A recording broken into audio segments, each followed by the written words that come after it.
Sophia suit la voiture en question et, en jetant un coup d'œil à travers la fente de la vitre arrière, elle aperçoit une petite fille qui semble correspondre à l'âge mentionné dans l'alerte. Elle porte des chaussures blanches et des chaussettes roses, exactement comme décrit dans les informations de la police. Cependant, la petite fille est allongée sur le siège arrière et ne bouge pas, son visage restant invisible. Peu après, le conducteur sort de la station-service. Juste avant qu'il ne prenne la route, Sophia, d'un geste rapide, lance l'une de ses AirPods dans l'arrière de la voiture. Puis, avec Luca, son chauffeur Uber, elle se dépêche de suivre le véhicule. Luca, dans sa simplicité, suppose que la petite fille pourrait être la fille du conducteur. Mais Sophia n'y croit pas. Elle doit absolument découvrir qui se trouve dans la voiture. Si elle passe à côté de la fille disparue, elle ne pourra pas dormir ce soir. Quelques instants plus tard, Sophia entend le conducteur parler au téléphone à travers son AirPods.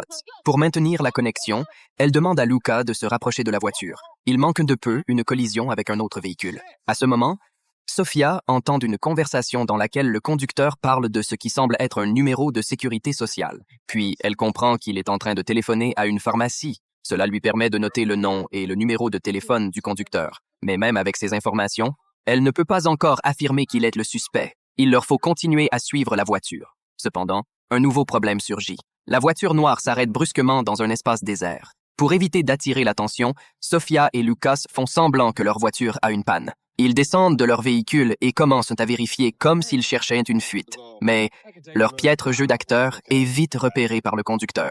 À ce moment, Sophia abandonne la comédie. Elle explique qu'une alerte Amber a été émise par la police et que la description de la voiture et de la petite fille correspond parfaitement. Le conducteur, calme, affirme que la fille à l'arrière est sa propre fille. Sophia, clairement sceptique, ne le croit pas. À moins que la petite fille ne confirme elle-même, elle n'acceptera pas cette version des faits. Elle se dirige donc vers la voiture du conducteur. Mais à peine quelques pas plus loin, son téléphone sonne. C'est une nouvelle alerte de la police. Un citoyen vient de signaler un numéro de plaque d'immatriculation correspondant à celui du suspect.